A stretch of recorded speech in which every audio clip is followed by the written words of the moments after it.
जय जिनेन्द्र। आप सबको हम सुन रहे हैं संत शिरोमणि आचार्य श्री विद्यासागर मुनिराज का पूरा जीवन चरित्र कथा रूप से। उस श्रृंखला की अगली कड़ी हम सुन रहे हैं। तो चलिए शुरुआत करते हैं मंगलाचरण से।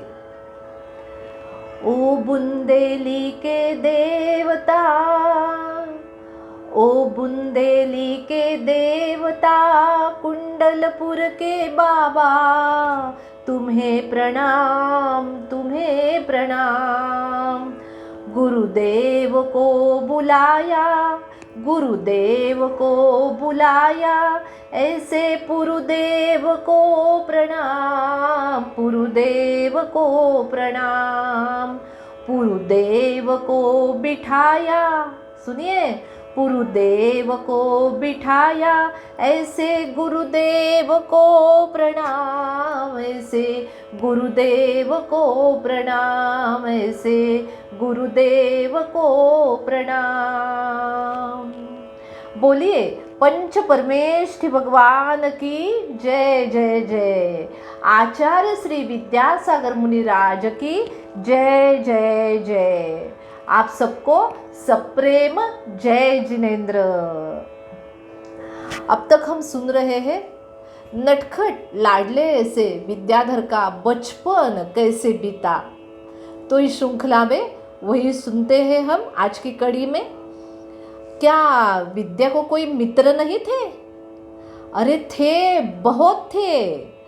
पर उन सब में मारुति जी के साथ उनकी मित्रता कोई अलग प्रकार की ही थी। बड़ा स्नेह था उन दोनों में।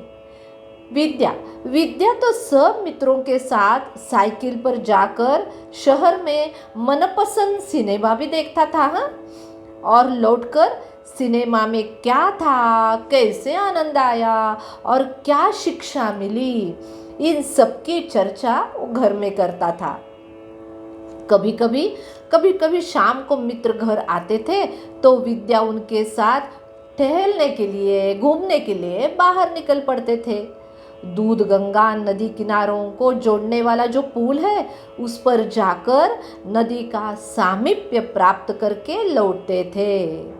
हाँ, पर जब रात शुरू हो जाती थी ना, तो विद्या का चेहरा प्रसन्नता से खिल उठता था। जानते हो किस बात की प्रसन्नता होती थी? अरे मंदिर जाने की। सिनेमा देख के भी आए ना, तो विद्या सोते नहीं थे, हाथ मुंह धोकर कुल्लाकर मंदिर में जाते थे। भक्ति की धारा सतत बहती रहती थी। वे सदैव भक्ति में लीन रहना चाहते थे। देखिए ना, सिक्के के दो पहलू जैसे विद्या को फिल्मों में रुचि और मंदिर जाने की उतनी ही लगन रहती थी। मंदिर में जाकर जाप, ध्यान, चिंतन में वे मग्न रहते थे।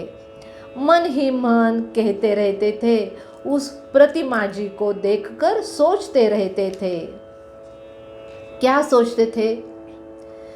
तिहारे ध्यान की मूरत अजब छवि को दिखाती है, तिहारे ध्यान की मूरत अजब छवि को दिखाती है। विषय की वासना तज कर निजातम लो लगाती है, विषय की वासना तज कर निजातम लो लगाती है। तेरे दर्शन से हे स्वामी लखा है रूप में तेरा, तेरे दर्शन से हे स्वामी लखा है रूप में तेरा। तजू कब राग तन धन का, ये सब मेरे विजाती है। तजू कब राग तन धन का, ये सब मेरे विजाती है। तिहारे ध्यान की मूरत अजब छवि को दिखाती है। सुनिए, अपने विद्या मंदिर में जाने के नाम पर अत्यंत निर्भीक होते थे, निडर होते थे। डर तो उन्हें मालूम ही नहीं था। अरे, घर से 1 किलोमीटर पर एक मंदिर था। बाकी बच्चे तो वहाँ जाने से बहुत डरते थे क्योंकि रास्ता ठीक नहीं था। पर विद्या विद्या तो कभी नहीं डरते। एक बार क्या हुआ, घर पर सुबह सुबह फूलों की आवश्यकता थी, तो विद्या को शाम को ही फूल तोड़कर रख लेने का आदेश मिला माँ से। पर उसे लगा शाम को कैसे फूल तोड़े, सुबह तक तो कुम्हला जावेंगे। तो उन्होंने शाम को फूल नहीं तोड़े, रात 3 बजे ही उठ गए और फूल तोड़ने गए। पर जहाँ गए थे ना, वहाँ शाम को ही किसी मृतक का अग्नि संस्कार किया गया था। चिता जल रही थी और अपने विद्या समीप ही पौधों से फूल तोड़ रहे थे और होठों से नमोकार मंत्र निःसृत हो रहा था। कैसे? नमो अरिहंताणं, नमो सिद्धाणं, नमो आयर्याणं, नमो वज्रायाणं, नमो लोये सव्वसाहुणम्। हमारी विद्या एकांत प्रेमी थे। एकांत में रमने में उन्हें बड़ा आनंद आता था।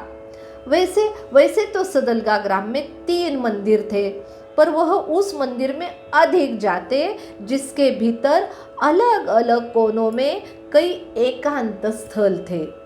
वहाँ वो एकांत में बैठकर घंटों तक चिंतन करते रहते थे। कभी कभी तो एकांत की खोज में और प्रकृति के दर्शन के लिए घर से दूर पहाड़ों तक चले जाते थे।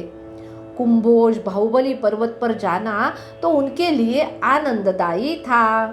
घर में भी इस एकांत प्रेमी का सबसे पीछे का कमरा था, जहाँ शोरगुल सुनाई न देता, बड़ी शांति से स्वाध्याय हो जाता। अब आप ही बताओ, ऐसे शांत प्रवृत्ति वाले व्यक्ति का किसी से विवाद या झगड़ा होगा? बिल्कुल ही नहीं। इस एकांत में किए हुए चिंतन से ही उनका धर्म ज्ञान इतना बढ़ गया कि वो भाई बहनों को धर्म पाठ पढ़ाने लगे। जैसे मोक्ष मार्गस्य नेतारम भेत्तारम कर्म भूभृता, ऐसे कहकर तत्वार्थ सूत्र भक्तामर प्रणत मौलिमणि प्रभाणा कहकर भक्तामर स्तोत्र प्रसिद्ध्वाष्ट सहस्रेद्व लक्षणं त्वां गिरां पतिं नामनामष्ट सहस्रेण तोष्टुमोभीष्ट सिद्धये कहकर सहस्त्र नाम सिखाने लगे। कई दिनों से तो एक नई आदत बन गई। पहले पैसे जोड़कर पिक्चर सिनेमा देखाते थे, पर अब नहीं, अब धार्मिक आयोजनों में पहुंचने लगे। पंच कल्याणकों को या मेलों में 5-6 दिन रहकर पूरा लाभ उठाते रहे। इसके बाद जब घर लौटते तो पिताजी डांटते, बिना पूछे क्यों गए थे? पर वह चुपचाप रहते। दोबारा प्रश्न पूछा तो नमोकार मंत्र कहने लगते, और क्या फिर सब शांत शांत हो जाता। पिताजी वो तो मन ही मन हंसकर कहते, हाँ मालूम है मुझे, माँ का यह लाडला कहाँ गया था। अपनी विद्या बड़ा ही शुद्धिग्राही था। वो तो प्रेस किए हुए कपड़े पहनते थे, और सुनो, उनके कपड़े को कोई ही किसी भी वजह से छू नहीं सकता था। उसके बिस्तर को भी कोई हाथ नहीं लगा सकता था। उन्हें ऐसी बातें बिल्कुल पसंद नहीं थी। शुद्ध रहने और शुद्ध रखने की एक कामना पल पल उनके भीतर रची पची मिलती थी। विद्या पिक्चर देखते थे, वैसे नाटक भी देखते थे। नाटक तो उन्हें बहुत पसंद थे। कभी कभी तो खुद नाटक का पात्र भी बनने लगते थे। नाटक में एक सूत्रधार का काम किया था, तो पुरस्कार जीतकर ही वो लौट आए थे। सुनो, आपने सुना है ना, हमारे कथानायक के 5 नाम थे। 3 माह की उम्र में पिलू, 3 वर्ष की उम्र में मकराने की मूर्ति, 4 वर्ष में मरी मतलब शिशु, हाँ, और 5 वर्ष में गिनी, उसका अर्थ तोता, और बाद में विद्याधर। अब तक हम सुन रहे थे विद्याधर की बाल लीलाएं, उनके खेल, उनका धर्म प्रति लगाव, घर वालों के प्रति उनका लगाव। लेकिन अब अगले भाग से हम सुनेंगे विद्याधर जी के मन में वैराग्य कैसे दृढ़ हुआ और उनका परिणाम क्या हुआ। तब तक सब जीवों के प्रति मंगल भावना। मंगल मंगल होय जगत में सब मंगलमय हो। मंगल मंगल होय जगत में सब मंगलमय हो। आप सबको सप्रेम जय जिनेंद्र।